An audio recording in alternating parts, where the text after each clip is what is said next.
ಆಗಿತ್ತು sir. Why are in so hurry, ಇದು picture ಬಾಕಿ ಹೇ. ಈಗ ನಾ ನಾನಿರ್ಬೋದು, ಅವ್ರಿರ್ಬೋದು, ಎಲ್ಲರೂ ಕೂಡ ಕಾನೂನಿಗೆ ತಲೆ ಬಾಗ್ಲೇಬೇಕಾ? ನಾನು ಪತ್ರ ಬರ್ದಿದ್ದೀನಿ, 3 ವರ್ಷದ ಎಲ್ಲೋ ಕಾಗದಲ್ಲಿ ಇರ್ಬೋದು, ಹುಡುಕ್ತಾ ಇರ್ತಾರೆ. ಹಾ. ಈಗ ಪಾಪ ಪಾಕಿಸ್ತಾನ್ ಬಗ್ಗೆ ಮಾತಾಡ್ತಾರೆ, ಆರ್ಥಿಕ ವ್ಯವಸ್ಥೆ ಬಗ್ಗೆ ಮಾತಾಡ್ತಾರೆ, ರಾಮ ಮಂದಿರ್ ಬಗ್ಗೆ ಮಾತಾಡೋದಿಲ್ಲ, ಅವ್ರ ಅಸ್ತಿತ್ವದ ಬಗ್ಗೆ ಮಾತಾಡಿದಿಲ್ಲ. ಸಿಂಪಲ್ ಕ್ವಶನ್ ಕೇಳ್ತಾ ಇದ್ದೀನಿ ಸರ್. 52 ವರ್ಷ ಯಾಕ್ರಿ ನೀವು ಬಾವುಟ ಆರಿಸಿಲ್ಲ, ಸಂವಿಧಾನ ಯಾಕೆ ಬೇಡ ಅಂದಿಲ್ಲ, ಯಾಕೆ ಒಂದೇ ಸಮಾಜದವ್ರು ಮಾತ್ರ ನಿಮ್ ಸಸ್ಸಂಚಾಲಕ ಆಗ್ತಾರೆ, ಯಾಕೆ ನಿಮ್ ಮಹಿಳೆಯರಂದ್ರೆ ನಿಮ್ಗೆ ಇಷ್ಟ, ಅವರ ಸಂಘಟನೆಯಲ್ಲಿ ಪಾಲ್ಗೊಳ್ಳಕ್ಕಾಗೋದಿಲ್ಲ, ನೋಂದಣಿ ಎಲ್ಲಿದೆ, ಅಷ್ಟೇ ಕೇಳ್ತಾ ಇದ್ದೀನಿ. ಸಹಜವಾಗಿ ಆಗುತ್ತೆ, ಯಾಕಂದ್ರೆ ಸಾಕಷ್ಟು ಜನರು 2 ವರ್ಷ ಮುಗಿಸಿದ್ದಾರೆ.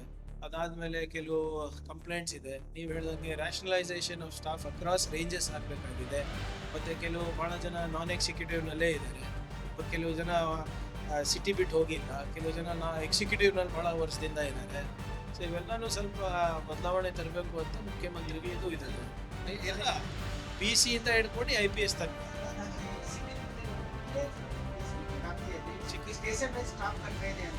ಅಲ್ಲ, ಸ್ಟೇಷನ್ ವೈಸ್ ಇಲ್ಲ ಇಲ್ಲ, it again depends on the geography. ಈಗ ಎಕ್ಸಾಂಪಲ್ ಯೂನಿವರ್ಸಿಟಿ ಪೊಲೀಸ್ ಸ್ಟೇಷನ್ ಅಲ್ಲಿ ಲೋಡ್ ಜಾಸ್ತಿ, ವಿಸ್ತರಣೆ ಜಾಸ್ತಿ, ಮತ್ತೆ ಬೇರೆ ಸ್ಟೇಷನ್ ನಲ್ಲಿ ಕಮ್ಮಿ ಇದೆ, ಇನ್ನ ಕೆಲವು ಸ್ಟೇಷನ್ ನಲ್ಲಿ ಕೆಲಸನೇ ಇದೆ. ಸೊ ಅದನ್ನೂ ಕೂಡ ಲಾಜಿಕಲಿ ಎಲ್ಲ ಕಮಿಷನರೇಟ್ಸ್ ಅಲ್ಲೂ ಮಾಡಬೇಕು ಅಂತ ಹೇಳಿದ್ದೀನಿ. ಈಗ ಉದಾಹರಣೆಗೆ GBA 5 ಆಗಿದೆ. ಈಗ ನಾವು ಒಂದೇ ಕಮಿಷನರೇಟ್ ಬೇಕಾ 5 ಬೇಕಾ ಅಂದ್ಬಿಟ್ಟು ಅದನ್ನು ಕೂಡ ಪರಿಶೀಲನೆ ಮಾಡ್ತಾ ಇದೀವಿ. ಮಂಗಳೂರಿನಲ್ಲಿ ಏನ್ ಮಾಡೋದು ನೋಡ್ತಾ ಇದೀವಿ. So it will take time. ಇದು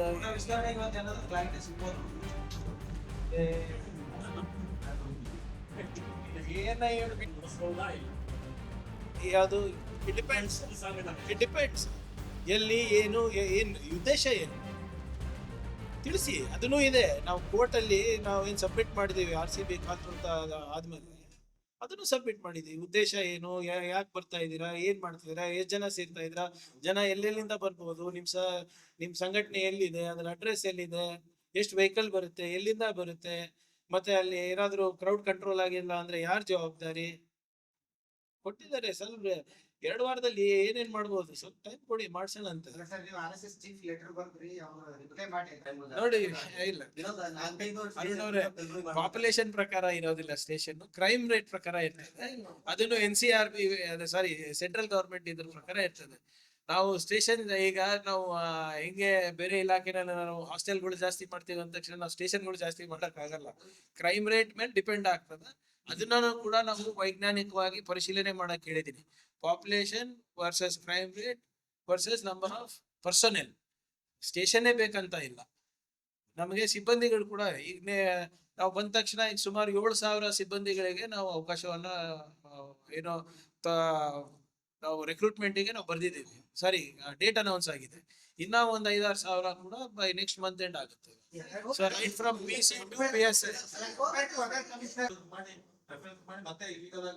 ಇಲ್ಲ, ಇಲ್ಲೀಗಲ್ ಮಾಡಬಾರ್ದು ರೇ. ಯಾರ ಈಗ ನಾನು ಹೇಳಿದ ತಕ್ಷಣ ಲೀಗಲ್ ಇಲ್ಲಿಗಲ್ ಆಗುತ್ತೆ, ಇಲ್ಲಿಗಲ್ ಆಗುತ್ತೆ ಅಂತಲ್ಲ, ಅವ್ರ ವಿವೇಚನೆ ಇಲ್ವಾ ಅಧಿಕಾರಿಗಳಿಗೆ?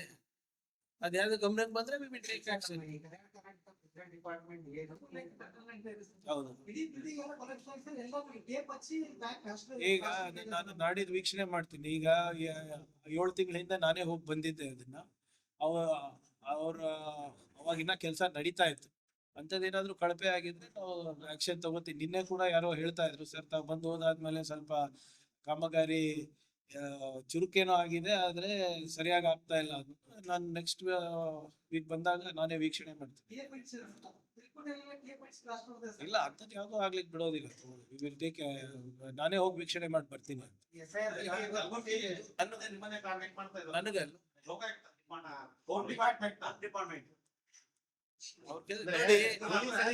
ಯಾವುದೇ ಸಂಸ್ಥೆ ಇರ್ಬೋದು ಇವ್ರೆ, ಸಕಾರಾತ್ಮಕವಾಗಿ ನಮಗೆ ಟೀಕೆ ಮಾಡಿ ನಮ್ಗೆ ಸಲಹೆ ಕೊಟ್ರೆ ನಾವು ಸ್ವಾಗತ ಮಾಡ್ತೀವಿ. ಯಾವುದೇ ಸಂಸ್ಥೆ ಇರ್ಬೋದು, ಅದು ಮಾಧ್ಯಮದ ಮಿತ್ರರು ಇರ್ಬೋದು, ಅದು ಲೋಕಾಯುಕ್ತ ಇರ್ಬೋದು, ಅಥವಾ ವಿರೋಧ ಪಕ್ಷದವರು ಇರ್ಬೋದು. My job is to give good governance, good administration. ಒಳ್ಳೆ ಸಲಹೆ ಎಲ್ಲಿಂದ ಬಂದ್ರು ಕೂಡ ನಾವು ಸ್ವೀಕಾರ ಮಾಡ್ತೀವಿ. So that is not a problem. Population ಜಾಸ್ತಿ ಇದೆ ಸರ್. ನೋಡಿ ಅದೇ ಹೇಳಿದ್ನಲ್ಲ ನಾನು. ಕರ್ನಾಟಕ ಇದೆ, ಕರ್ನಾಟಕ ಇದೆ, ಆ ಕಡೆ ಇದೆ, ನಾನು ಇದರಲ್ಲಿ ಇದೆ. ಇಲ್ಲ, ನಾನು ಹೇಳಿದ್ದೀನಲ್ಲ, ರ್ಯಾಷನಲೈಸ್ ಮಾಡ್ತಾ ಇದ್ದೀವಿ ಪ್ರಿಸನ್ಸ್. ರೆಫರ್ ಮಾಡಿದ್ರೆ ಡಿ ಪೋಸ್ಟ್ ಕೊಡಬೇಕು. We will do. ಸರ್, ಈಗ ಶಾಬಾಗ್ ಒಂದು ಇದು AS ಇಂದ ಆಡಿಯೋ ಬರಲಿಲ್ಲ ಸರ್.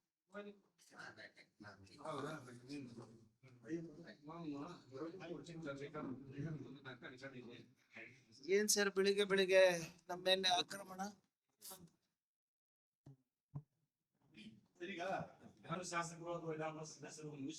ನೋಡಿ, ನಮ್ಮ ಪ್ರಾಮಾಣಿಕ ಪ್ರಯತ್ನ ಆದಷ್ಟು ನಮ್ಮ ಜನರಿಗೆ ಹೆಚ್ಚು ಪ್ರಾತಿನಿಧ್ಯತೆ ಕೊಡ್ಲಿಕ್ಕೆ ನಮ್ಮ ಶ್ರಮ ಇರುತ್ತೆ. ಕಲಬುರಗಿ ಇರ್ಬೋದು, ಕಲ್ಯಾಣ ಕರ್ನಾಟಕ ಇರ್ಬೋದು, ನಮ್ಮ ಬೇಡಿಕೆ ಹೈಕಮಾಂಡ್ ನಲ್ಲಿ ಯಾವಾಗ್ಲೂ ಇರ್ತದೆ. ಅದರಲ್ಲಿ ಯಾರನ್ನ ಆಗ್ಲಿ, ಬಟ್ ನಮಗೆ ರೆಪ್ರೆಸೆಂಟೇಷನ್ ಸಿಕ್ಕರೆ ನಮ್ಮ ಭಾಗಕ್ಕೆ ಆ ಇಲಾಖೆಯಿಂದ ಹೆಚ್ಚು ನಮಗೆ ಅನುಕೂಲ ಆಗುತ್ತೆ ಅಂತ ಅಷ್ಟೇ. Thank you sir.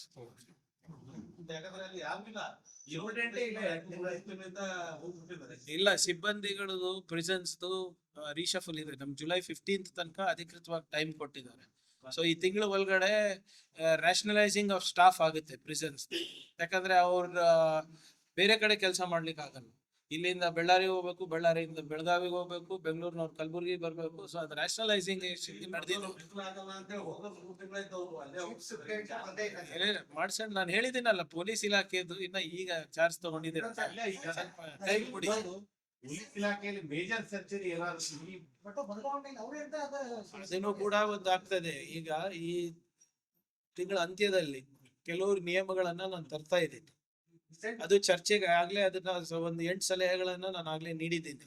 ಅದು ಚರ್ಚೆ ಮಾಡಿ DG ಅವರು ಮತ್ತೆ ಉನ್ನತ ಮಟ್ಟದ ಅಧಿಕಾರಿಗಳು ಅದ್ರ ಸಾಧಕ ಬಾಧಕ ಕಾನೂನಲ್ಲಿ ಅವಕಾಶ ಇದೆಯಲ್ಲ ಅಂತ ನೋಡ್ಕೊಂಡು ನಾನು ಬ್ರೀಫ್ ಮಾಡ್ತೇನೆ. ಯಾಕಂದ್ರೆ ನಿಮ್ಗೆ ಗೊತ್ತಿದೆ ಅಲ್ಲ, ನಾವೇನೇ ಡಿಸಿಷನ್ ತಗೊಂಡ್ರು, ನೀವ್ ಹೇಳಿದ್ರಿ ಸ್ಟಾಫ್ ಗೆ ನಾವು ಟ್ರಾನ್ಸ್ಫರ್ ಮಾಡ್ತೀವಿ.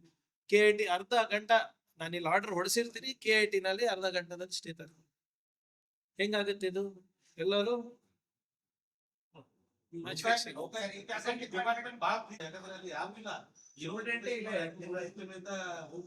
ಇಲ್ಲ, ಸಿಬ್ಬಂದಿಗಳದು ಪ್ರಿಸನ್ಸ್ ರೀಶಫಲ್ ಇದೆ. ನಮ್ ಜುಲೈ 15 ತನಕ ಅಧಿಕೃತವಾಗಿ ಟೈಮ್ ಕೊಟ್ಟಿದ್ದಾರೆ. ಸೊ ಈ ತಿಂಗಳ ಒಳಗಡೆ ರ್ಯಾಷನಲೈಸಿಂಗ್ ಆಫ್ ಸ್ಟಾಫ್ ಆಗುತ್ತೆ ಪ್ರಿಸನ್ಸ್. ಯಾಕಂದ್ರೆ ಅವ್ರ ಬೇರೆ ಕಡೆ ಕೆಲಸ ಮಾಡ್ಲಿಕ್ಕೆ ಆಗಲ್ಲ. ಇಲ್ಲಿಂದ ಬೆಳ್ಳಾರಿಗೆ ಹೋಗ್ಬೇಕು, ಬೆಳ್ಳಾರಿಯಿಂದ ಬೆಳಗಾವಿಗೆ ಹೋಗ್ಬೇಕು, ಬೆಂಗಳೂರಿನವ್ರು ಕಲಬುರ್ಗಿ ಬರ್ಬೇಕು. ಸೊ ಅದು ರ್ಯಾಷನಲೈಸಿಂಗ್ ನಡೆದಿದ್ದು ಮಾಡ್ಸೋಣ. ನಾನು ಹೇಳಿದ್ದೀನಲ್ಲ, ಪೊಲೀಸ್ ಇಲಾಖೆದು ಇನ್ನ ಈಗ ಚಾರ್ಜ್ ತಗೊಂಡಿದ್ದೀರ. ಟೈಮ್ ಕೊಡಿ. ಇಲಾಖೆಯಲ್ಲಿ ಮೇಜರ್ ಸರ್ಜರಿ